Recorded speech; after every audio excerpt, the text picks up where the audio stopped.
Hi, everyone. Thank you for joining us for another eMarketer Tech Talk, where we host guests of all areas of ad tech, martech, and media.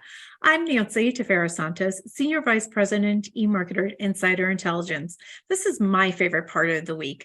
I love when I can bring our audience together with our sponsors and have an opportunity to learn. Today, you're going to hear how marketers can reassess media, reorganize silos, redefine KPIs, and rethink data inputs. Again, it's your opportunity to learn. We want it to be educational, so please use the chat window to submit questions during the presentation. We'll get to as many as we can during the Q&A, so please keep them coming. Now I want to introduce my special guests from Skai. I have with me Margot Conrose, CMO, and both Kelly Fote and Melissa Berenger, who are directors of Retail Expert Services. Margot, Kelly, Melissa, welcome.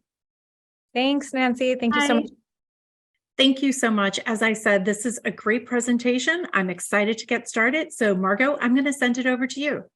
Awesome. Let's do it. Thank you so much, Nancy. Thanks for the intros. Thanks to the eMarketer team for the partnership. We have a lot to cover today, so we'll just jump right into it. The pursuit of marketing performance in a time when everything is pretty much performance.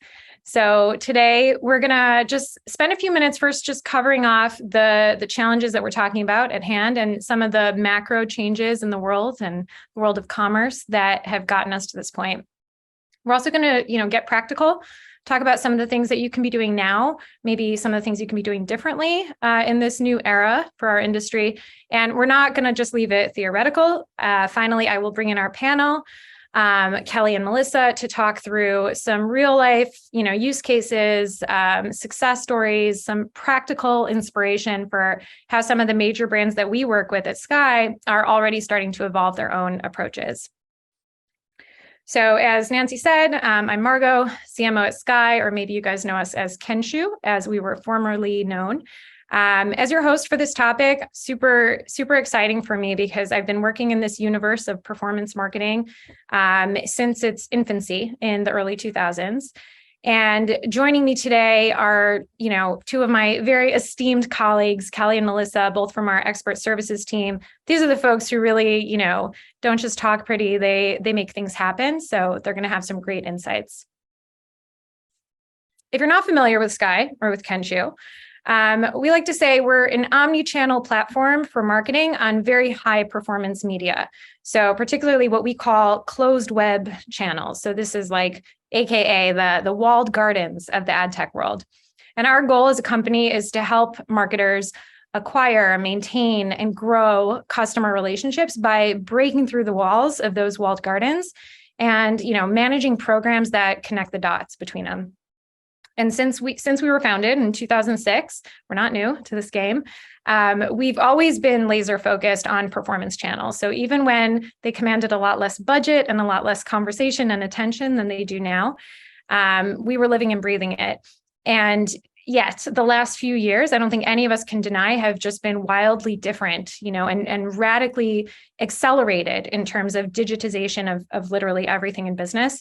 And it feels like, to me, like performance advertising is, finally having this well-deserved moment in the sun. And it's really a good time to be working in this space. It's super exciting. I mean, first of all, the pandemic, as we all know, accelerated online spending massively. 4 years growth in 3 months. And, thank God, we're seeing, kind of normalization happening, and that surge is sort of correcting itself a bit, but there's still no going back to pre-pandemic levels in advertising. And also, some of the kind of rapid innovation and creativity opportunities to engage customers in a very here and now, real touch point kind of way, learn, experiment, make things happen fast because you have no choice. Those are cultural shifts that I think, in advertising are here to stay regardless. And digital is the playground for all of that kind of engagement. There's no denying it. And there's more spend in online advertising than there ever was before to play around with and to invest. And there's also so many more ways to capture it than ever.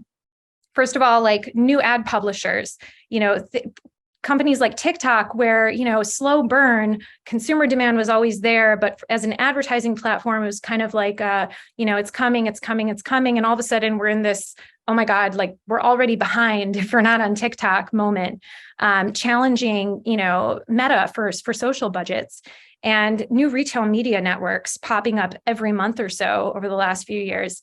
And on top of that, like different ad formats. So things like shoppability, we're seeing it in every channel, in every publisher, as this formal, kind of more linear buying funnel has collapsed. And every advertisement on every publisher becomes a place where you can go all the way from discovery, through consideration, all the way to transaction. Obviously every media publisher wants to be taking advantage of that and empowering it. On top of that, Facebook announcing last month that it's going to be launching new ad formats, Apple opening up new placements, Google and Microsoft bringing, PPC multimedia ads to search, visualization of search. All of this is, on the path to serve the entire customer journey at every single touch point. So it's awesome. And of course, obviously, it's also a bit overwhelming, and there's some new challenges. I'm sure that, everybody here who's joined us today is feeling the pressure from their CEOs who have really high expectations right now for marketing, not just to drive marketing ROI, but to drive significant revenue growth. You can see our stock girl here on the slide. She's just trying to catch a breath. It's pretty relatable. So, you take that when times are good and you add to it a backdrop of economic uncertainty, job cuts, data deprecation, consumer privacy regulation, and there's just more complexity than ever for marketing teams to navigate, and the pressure is just growing. So what are we seeing? How are brands starting to handle some of this complexity? Well, for starters, adages like the one you see here on the screen, which used to be kind of a really cute thing to say as a marketer, are becoming, very vintage, very fast. The idea of air cover, investing in air cover with no demonstrably measurable tieback, it feels irresponsible today. Nobody, I don't care how big your company is or how small your company is, has money to waste anymore. And marketing behaviors are reflecting that.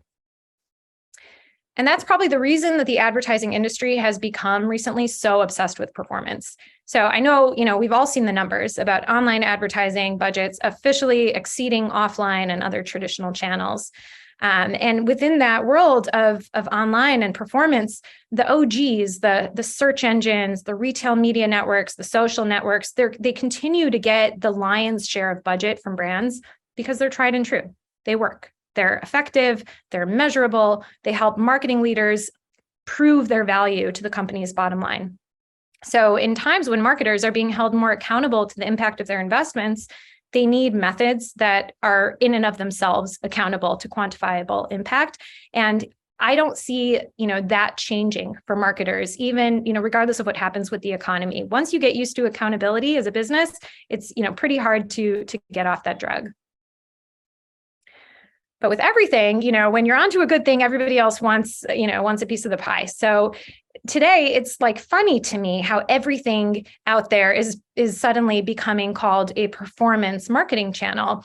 There are like all these industry conversations happening about what actually constitutes a performance channel, what kinds of tactics deserve that label.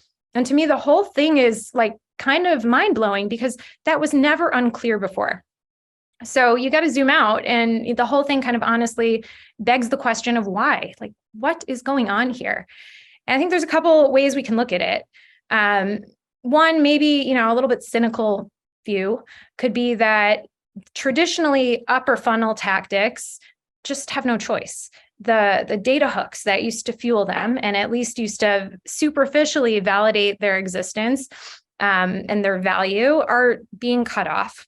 Customers have rebelled against invasive, persistent communication norms and poor advertising experience, and they've insisted on putting up some boundaries that, we've now got to scramble, all of us, to work within.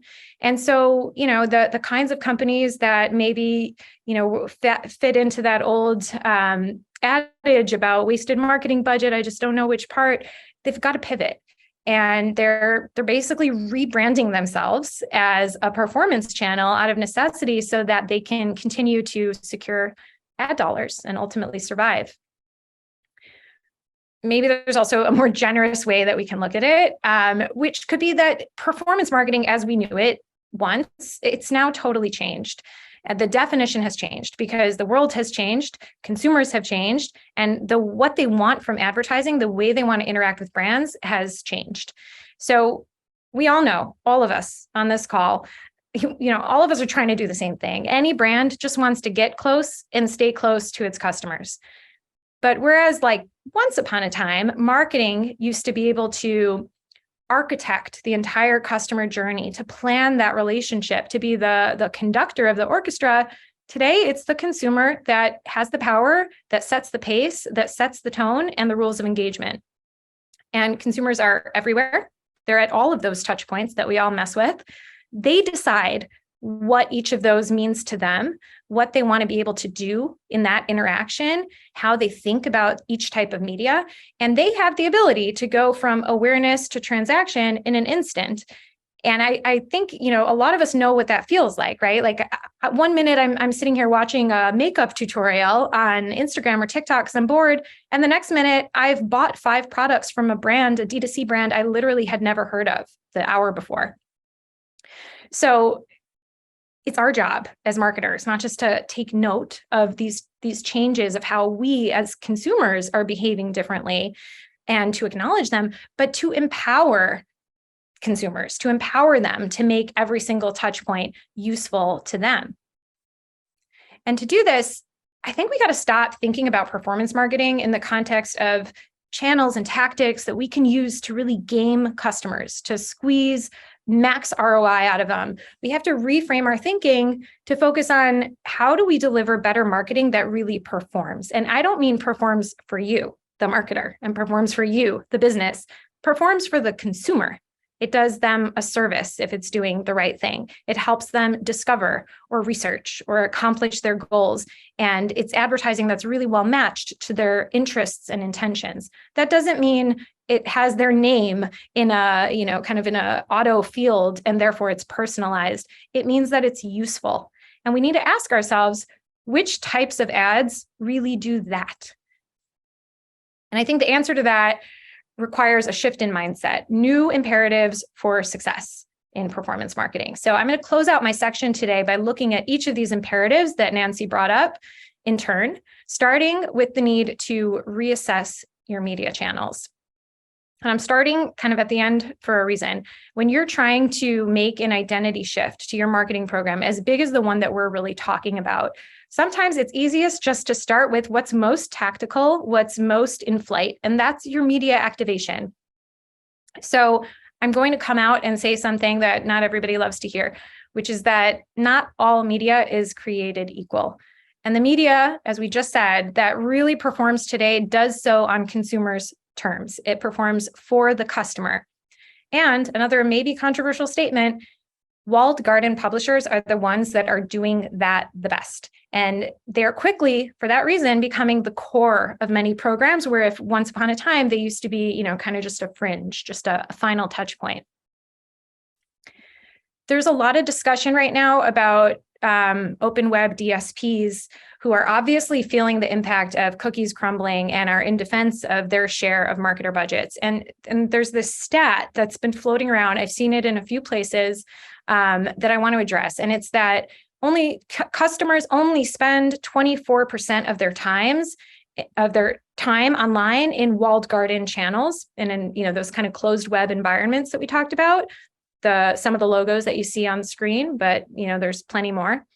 And therefore, it's a disproportionate / unwarranted amount of budget that's going, the way of these channels. And I mean, there's a lot to say about that. I think from my own behaviors, I find it pretty hard to believe. I know how many hours I've lost in the rabbit holes of, social media alone, let alone a company like Amazon. But honestly, even if it's true, it's not the point. It's misleading because customer connection isn't about the quantity of time spent. It's about the quality of that time. And quality interactions, the kinds that lead to relationships, are only possible when consumers are in the right frame of mind to engage in the first place. And so there's a reason that 77% plus, and it's only expected to increase into the 80s over the next couple of years, of ad budgets are going to these channels today. And it's because when consumers are in these environments, they're already in a certain frame of mind, a receptive frame of mind. And try as they might, I don't think that many other channels claiming to be performance right now can say the same, because their tactics are marketer driven, not consumer driven. And let's just kind of give an example. We all know what it's like to be on the other side of that, to be, unwittingly exposed to advertising when we're trying to accomplish something else. We're trying to read the news, research the side effects of a medication, really any non-commercial task. And yet, we're being exposed and bombarded with advertising, trying to pull us back into a shopping cart where we left an item that we really never had intentions to buy in the first place. It sucks to be in that experience. And we know what it's like to be, actively looking for something in a search engine and being served an ad that's useful, or in an open-minded, kind of discovery, relaxed frame of mind in social media and being exposed to a new brand that might be really cool for us, let alone when we're really ready to buy and we're served advertising that can help us accomplish that task.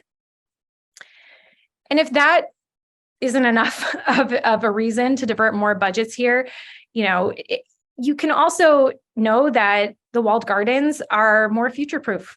These are channels that are not reliant on cookies for audience targeting and measurement. They're data-rich in their own right, and they work and kind of function based on already opted-in, authenticated first-party data hooks. And they don't just fulfill one role in the customer journey like they used to.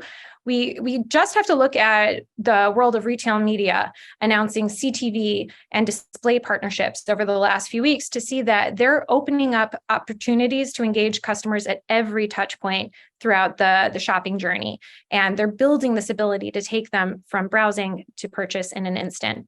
And of course, as we said, they're tied back to the bottom line. And, in an age of accountability, that's pretty critical. So it's not, though, enough just to focus on, putting more budget into walled gardens, into the right channels, and, to optimize the heck out of them so that your bids and budgets are, as optimal as they can be. That's what we've been doing for years. And the days when all it took to gain a competitive advantage was better optimization or better technology to help you drive better optimization, those days are gone. These are table stakes. Everybody's got the same, more or less access to the same tools. And we've talked about the fact that marketing today needs to perform for the customer, but I acknowledge that it's pretty hard to do when you still sit in siloed teams, when you have teams and departments that are competing for the same budgets. They're competing for resources, they're competing for talent, they're competing for attention from the head of media. So we need to get these teams working in harmony towards a common goal, and that means breaking down silos in favor of like a more omni-channel organizational and workforce approach.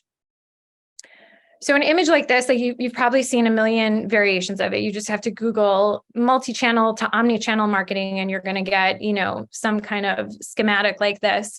And I don't think anybody is going to disagree with it in theory, right? But we know that reality is sometimes more challenging, and changing, operational stuff is really a heftier lift. It impacts everything from, strategy to people, to process, to governance, tech decisions, measurement.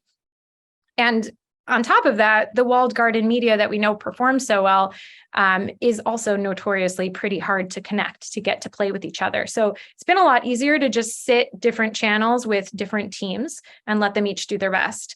But that doesn't mean that, it's not starting to happen. And that's where technology like ours, Skai, shameless plug, can be an enabler. Teams, like at agencies or service teams within your technology companies can be enablers.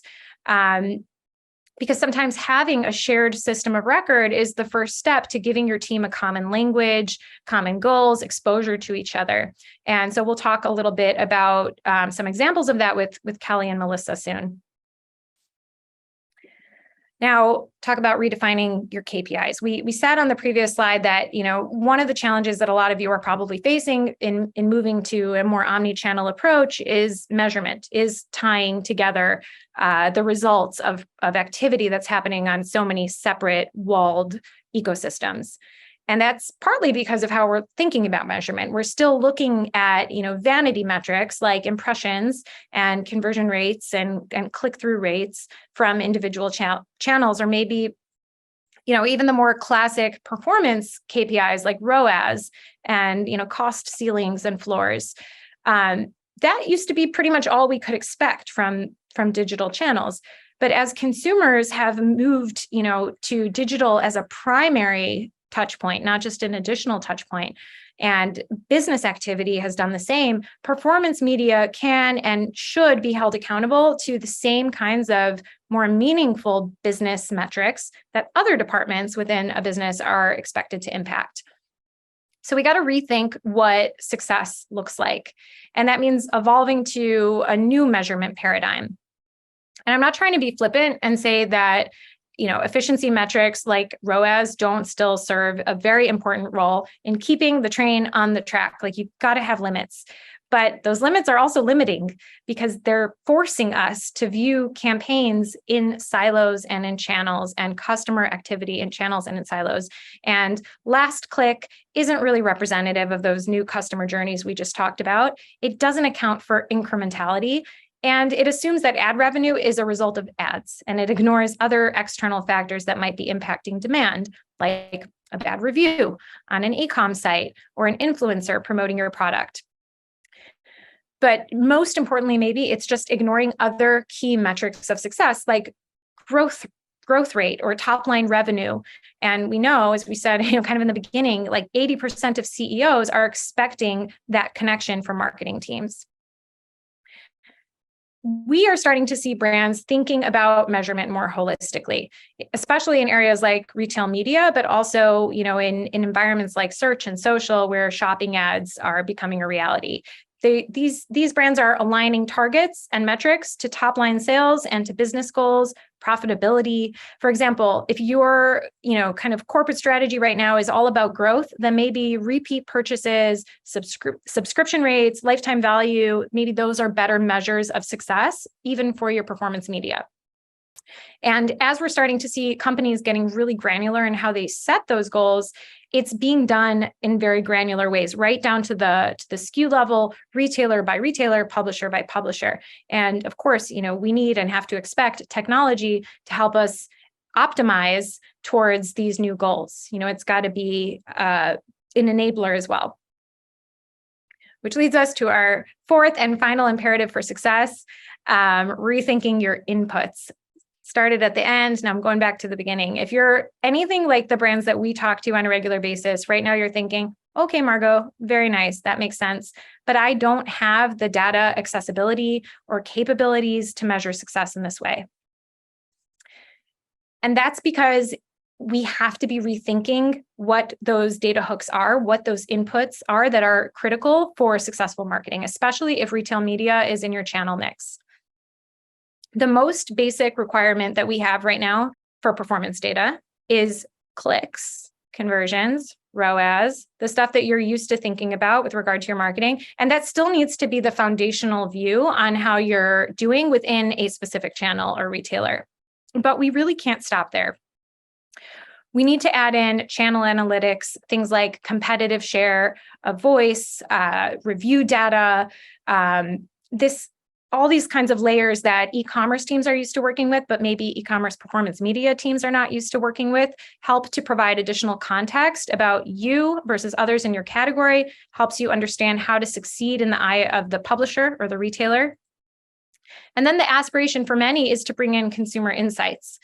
This is the data that tells you if your approach, every aspect of it, is actually being successful with your consumers, not just with the retailer or the publisher, but your end customer. And that kind of lens can be really, really critical in understanding the entire landscape. Is your advertising really aligning with consumer needs with your product strategy?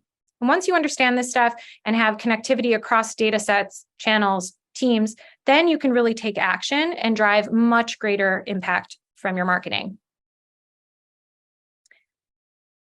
All right, so with that, I am going to open it up to our lovely panel who will dig into some of these imperatives and match them to practical examples. Before I do, I'm going to get on a soapbox and just say, let's remember that it's our job as marketers to empower customers, not to distract them, not to deceive them, not to get in their way. We're actually supposed to be getting out of their way. And in so many ways, advertising today is the customer experience. It's not a separate, kind of funnel into the customer experience. So performance marketing today, it's not just about working with channels that label themselves performance. It's about really looking deeply and thinking hard about marketing that can perform. And, it's our job to rethink and kind of challenge the discipline and create better practices for success and ultimately just better experiences from advertising. Thank you for coming to my TED Talk. Let's move on to some Q&A from our panel. All right. So let's start off thinking about, those operational silos. I know that, those are one of the hardest things to make a difference in, and that organizations are designed to keep performance marketing teams in their separate swim lanes. Kelly, I know that, you've been working on this stuff. I'd love to hear an example of something that you've been seeing with a brand that's maybe been successful starting to move the needle towards, collaborative teams. Yes, absolutely. First of all, I do think it's important to note that a lot of people think this needs to be some big sum game or a big reorganization needs to happen in order for these silos to be broken, but that's simply not the truth. Even just taking one small step in the right direction can make a big impact. And we actually saw this recently with one of my clients, a large pharma company who's active on the Skai platform across paid search, paid social, and retail media. And they've really been working to adopt more of a holistic search approach on their end, but they've struggled to do so simply due to the nature of how siloed the organization is. Between brand teams, sales teams, activation teams, lots of cooks in the kitchen. So you can imagine lots of different agendas going on. And unfortunately, a lot of those internal divisions tend to trickle down when working with agencies or platforms like Skai. So in our case, we like to meet with our clients on a quarterly basis, if not more, review past performance as well as plan for the upcoming quarter. Well, this particular client, although they've been on the Skai platform for well over a year, we had never once sat in the room with all three channel teams until recently. So Skai hosted all three channel activation teams as well as leadership in a Q2 QBR. And we know how powerful and rare it is these days to get those type of teams together to collaborate. It's even rare to get people in the same room. So we were pretty excited to see this come to life. That is definitely rare from my experience. That's awesome. I have to imagine it opened up like a whole different level of conversation, cross-pollination. So what were some of the outcomes that you can speak to from that cross-channel QPR? Yeah, absolutely. I mean, first and foremost, we just discovered strategy communication gaps amongst the team. So for example, the Google search team had been pushing a new audience. They were going after travelers for a particular brand.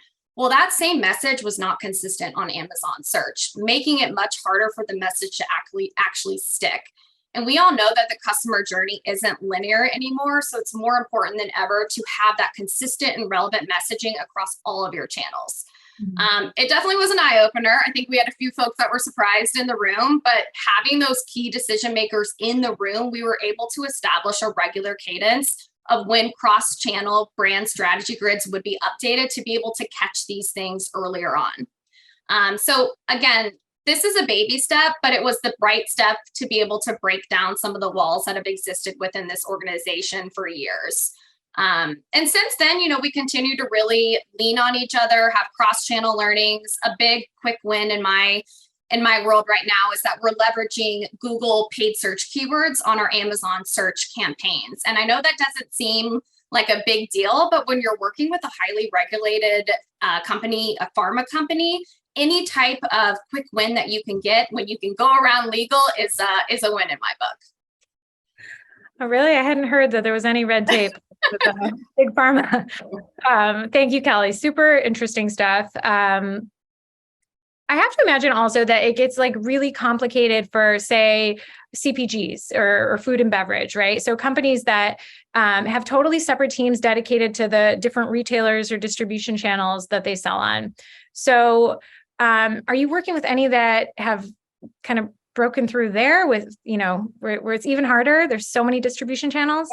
Yeah, we do. A particular CPG company comes to mind. They've developed what they're calling brand owners. So a person is responsible for overseeing a brand or a subset of products, like bacon, for example. And they're responsible for overseeing all media, as opposed to having a separate Amazon team, a separate search team, a separate Walmart team, each one of those teams with different agendas or different objectives. Whereas this type of structure really allows for the focus to be on the objective of the brand or of the product. And then that brand owner is responsible for figuring out, okay, what are the best publishers? What are the best retailers that help support these objectives?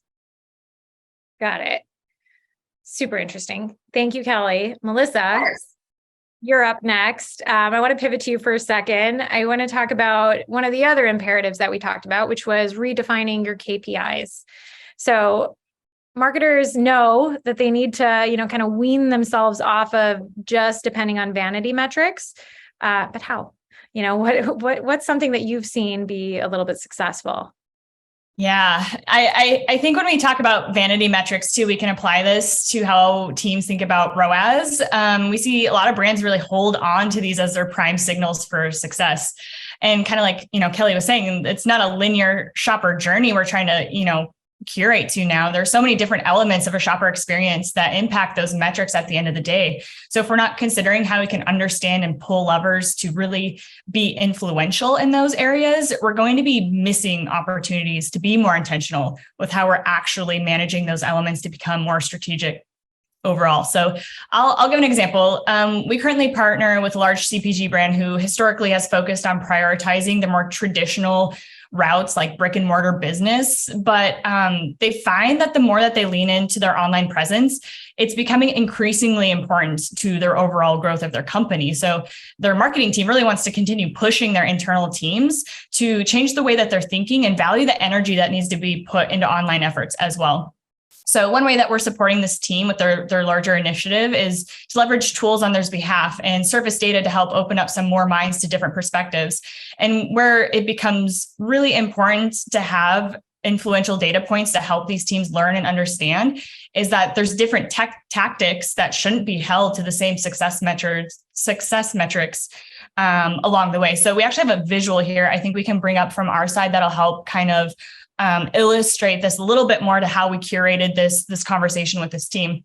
So here on the screen, you'll see a leveled chart to visualize the different key metrics and how they can be deemed as successful within each layer.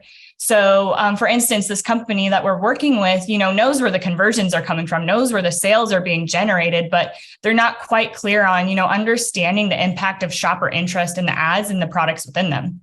So they wanted to understand, at the consideration point, where can we be more influential? And for us, we kind of help them understand using this chart, we can use things, data points like click traffic that shows shopper intent or click-through rate that shows the rate of that intent and value those metrics outside of the vanity, the ROAS, the tacos. And when we can apply this into more of an omni perspective, where this kind of can come into play is, let's say, for instance, we see something trending on Instagram, whether it's a creative or a hashtag, a term that's really important to the process here. Are we using that in the Google search ad verbiage? Are we using that in our sponsor brands bylines? And a lot of times we're not seeing that happen with this brand. So when we can then turn that into the action item of infusing that across the board, we're seeing that become more influential with how we're impacting these different layers here. So, I think this is like a great tool to use for that. Sounds very, very powerful. Makes a lot of sense in terms of measurement. But ultimately, like we know, better inputs make for better planning, make for better outcomes, no matter what the KPI is, right? So one of our, success imperatives was also to rethink your inputs. And many people on this call are probably, wanting to hear some specifics about what we mean there. So Mal, can you speak to a real example of what's possible? Yeah, I think as teams get more advanced with their media management, stepping outside of our own data sources is going to be a great way to ascend our team's management skills. We know our own data has a wealth of information, with what's happening in the confines of our own ads. But when we see brands step out and expand their reach to other data sources like market share or share of voice, the capabilities where we're able to expand our strategies really grow. And we shift our thinking from, what is it that I'm doing and what's impacting my business directly to now, like, what is everybody else doing alongside me? So this brand that I kind of mentioned previously, we're using software resources like Analytic Index to understand the channel landscape or advertising impact, and using Profitero to build out budgeting models that help us understand a top-down approach. Because then what happens is this team is starting to really understand what it means to grow their sales year over year and what it takes to do that. Because when you can see the rate at which your categories are growing or what your competitors are doing, you can understand how much money then it takes to be more competitive in that space. Yeah, it feels like this is stuff that just wasn't expected of performance marketers. It just, belonged to other people on the team before. And I think we're seeing the muscle needed expand and new skills are required. And it makes me wonder, like, how much of this is on the individual marketer versus technology. So maybe both of you really familiar with at least Skai technology. Can we do some of the heavy lifting there? Are there specific features that the people on this call should be looking for in a platform, whichever platform they might be working with to manage their ads? Yeah, I can kind of kick it off and then I'll pass it to Kelly, because I absolutely think so. I mean, my background working in traditional media before doing digital media, we didn't have a whole lot of tools at that point. And now, tech not only expands the data sets we're able to improve our workflows on, I can see the change in very efficiently managing media and spending time on what matters most then. So for instance, one of the tools I find very useful in Skai is like our ads tab. I gave the example of being able to use your Instagram to influence your Google search ads and influence your Amazon byline messaging and your advertising. In the ads tab in Skai, you can see all of that in one place to make sure you're synced up. So if I see that all in one place, I don't have to spend time searching for it or asking around, and everybody's team is going to be on the same page with what's in there, so that not only is the analysis faster, but I can, again, spend time doing other things. The tool also is very helpful in tracking creative sentiment to help with that workflow even further. So Kelly, what are your thoughts? Well, you nailed it, but I also have a few favorites of my own. For me, honestly, we've all heard the power of automation. I truly stand behind that. Something I use every single day within the Skai platform is these pre-scheduled automated actions for daily budget increases to avoid running going dark midday, especially during those peak times. Another one I love is setting up an alert system so that you get an email when there's issues, whether that's you're driving to a 404 error page on Google or your social media ads aren't tracking. You want to stay on top of those things and not always be reacting, so that you can try to be as proactive as possible. Thank you so much, both of you, for all of your insight and expertise in those examples. I think that we're at time for our formal content portion here, and I definitely want to leave a couple of minutes for some audience Q&A. So I will pass the baton back to you, Nancy. Let us know what people are thinking from the audience. Yeah, thank you, Margot. This was so insightful. One of the things that I really love that you said is people go from awareness to purchase in seconds. And I was kind of sitting here thinking about my own consumer journey over my lifetime, and I'm going to age myself, but I had a laugh when you were talking about search and thinking about the old days going into the grocery store with my mom, and she had her list and her search was, "Hey, Nancy, go find the blue box with the tiger on it." And I could put that in my basket. And we've so lost that brand affinity over the years. And it's such a great opportunity for marketers to really grab that market share. like Melissa was talking about, I mean, there's great opportunities here. There's so many data points for marketers. It's phenomenal what the digital shelf has created. And it's just really cool. I loved it. I know our audience did because we have some great questions. So let me jump in.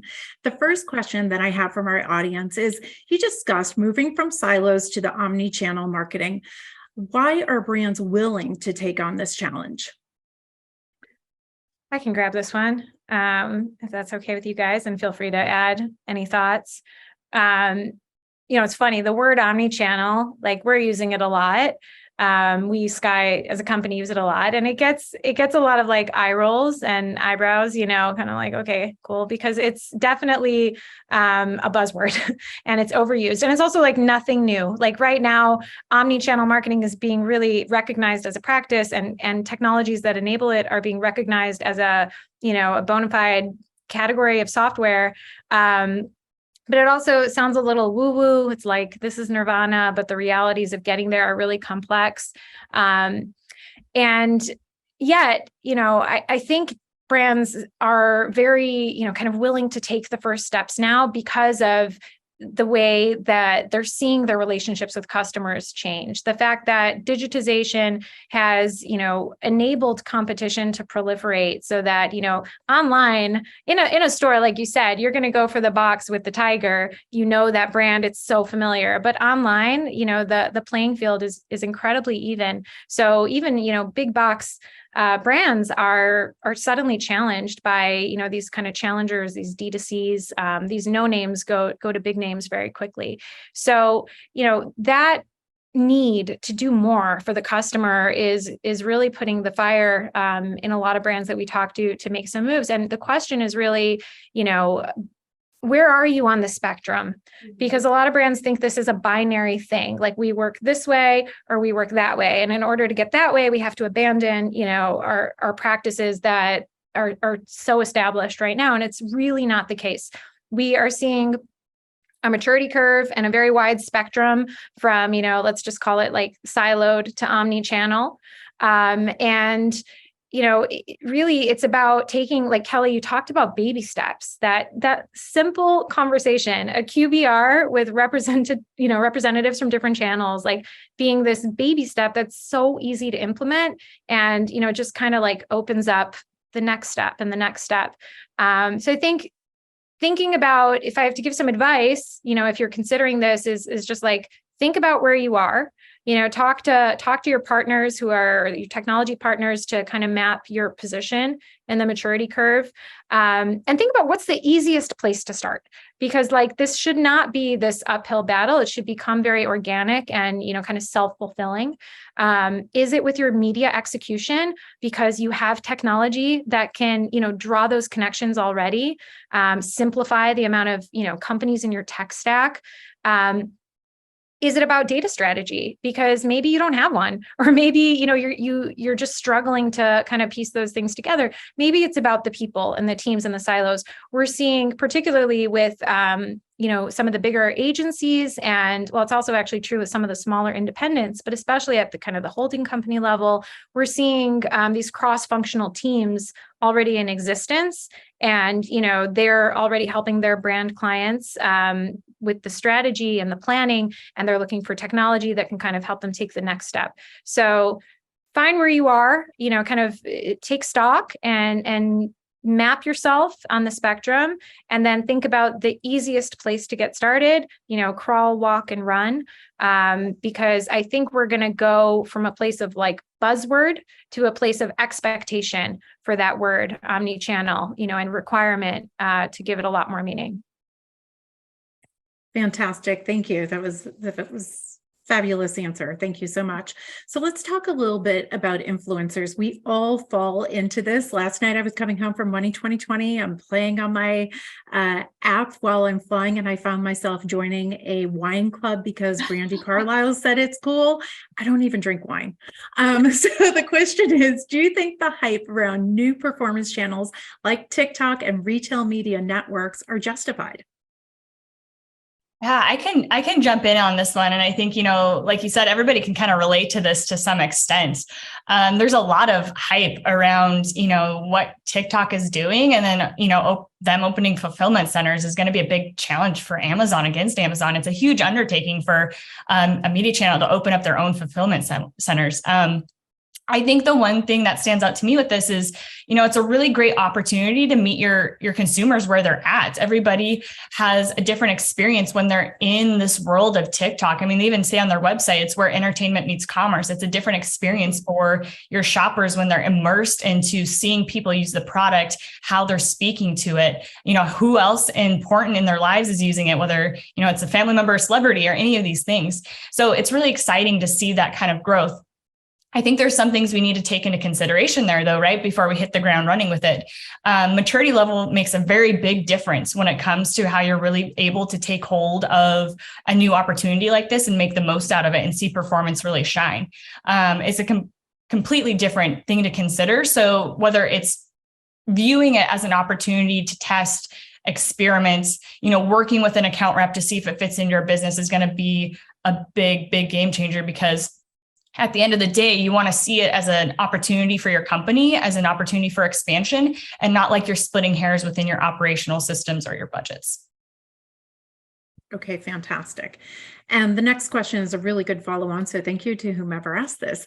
So what should marketers consider when they think about deciding who belongs in their media mix and who doesn't? Yeah, I'll take this one. So that's a great question. It's a question that Mel and I get asked probably most to all days from our own clients. So my suggestion is start with what you know, or with what you can find out about corporate strategy and or key business objectives. That's going to be your first and foremost where you need to start. So for example, is budget efficiency top of mind? Or do you maybe have some cushion this year to play around with some more testing dollars? Other considerations may be, are you launching new products? Are you going after a new audience? Or do you simply just want to drive profitability? Those should be your true north when vetting these opportunities and deciding where paid media can move the needle based on those actual objectives. I think sometimes we all get caught up in the next best thing and we forget about what the overall objective is. So that's would be my first and foremost recommendation of where to start. That being said, though, we have seen that the momentum of new publishers is not slowing down. A lot of these retailers are breaking out to create their own platforms. We just saw Sam's Club do it. So I think it's important to keep an open mind and also understand that the shopper behavior is also constantly evolving. So a channel that a shopper was once loyal to can change at any given point. I myself am an avid shopper. You can see the hats in the background. There's many more in the next room. But I'm not loyal to channels anymore. In fact, I'm probably more loyal to a brand, but I'm willing to go on TikTok and search for jeans and then go on Amazon. Maybe I look at Google for some reviews and then I make my purchase decision. So I say that because I think it's important to talk to your clients, talk to your teams about having a budget testing bucket for the year and or a fluid budget system that really meets the customer where they are in that shopper journey. This allows us to be a little bit more forward thinking as opposed to always just reinvesting in the channels that worked well in the past. I would just add to that. Sorry to interrupt you. I would just add to that, like the generational thing is also changing. The idea that obviously, your audience and you got to know what, where are they spending their time? And there's not a one size fits all, but I do think that this expectation that, different generations are on certain platforms and not others is very rapidly changing. I'm seeing it in my own, kind of sample size of my life. So, the idea that TikTok is just for Gen Z or, et cetera, is kind of something you got to challenge. And I think the only way to really know is test. Yep. I was going to say, I couldn't agree more. I just want to amplify test. So going back to your presentation, we have a comment from somebody who said your flow chart was really helpful.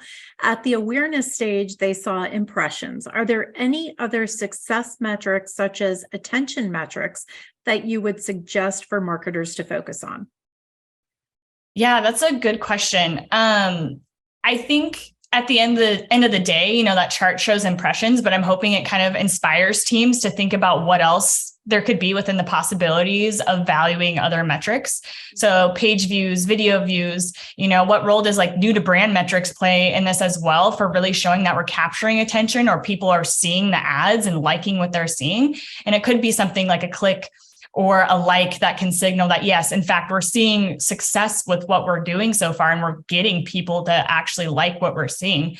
And I think at the end of the day, we know that the shopper journey, whatever point that they're at, whether it's seeing the product for the first time or seeing it again and come back and making a purchase, doesn't start at the conversion phase. It starts with the inception of actually seeing the ad. So it's very important to value all those different points at which we're initializing that customer touch base. Great. And we have time for one last question. I really like this. It's a little bit of challenging us here to think.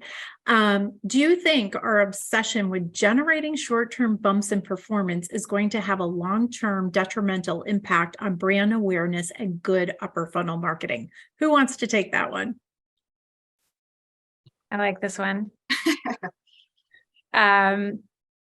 Yeah, I mean, that's a fantastic question. I think it's based on a bit of presumption that there is such a thing as long-term anymore when it comes to,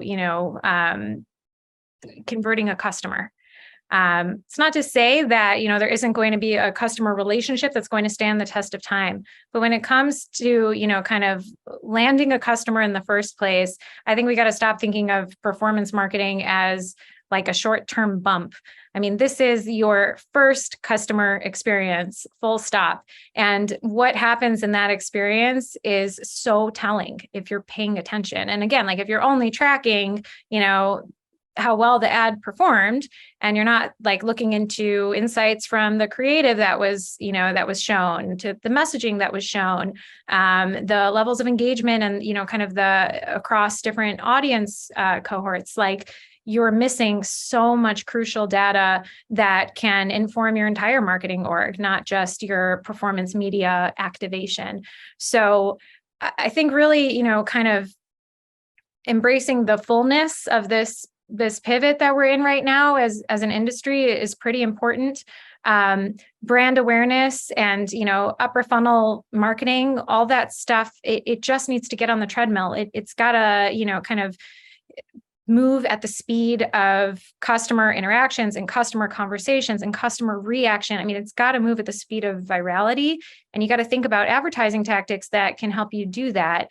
And that's where, final thing I'll say about it is connecting marketing to the customer experience that happens after conversion is so important, because that handoff is really where, kind of the long-term brand and, kind of product loyalty comes in. It's not from, repeated exposure to a billboard or a jingle on a radio, program. It's from a really quality experience. There's no cheating it. There's no faking it. Customers know when they've got it, and when they don't, they have so many other choices, right there in front of them. So think about your advertising as the very first touch point there, as your performance media can inform your entire marketing program, your entire customer strategy.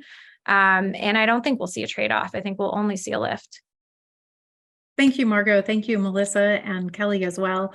This was such great content, and also just all of your expertise sprinkled through was fantastic. Obviously, we had great questions from the audience, so thank you to our audience as well. Before we wrap up, let me take a moment and tell everybody what's happening across eMarketer's media channels. You can always register for more upcoming live analyst or Tech Talk webinars at emarketer.com/webinars. On the audio side of the house, don't forget our podcasts, Behind the Numbers. We also have a retail and financial services podcast, so check those out. And finally, check out our newsletters. But more importantly, keep an eye on your email. You're going to receive the link to today's presentation as well as the slides.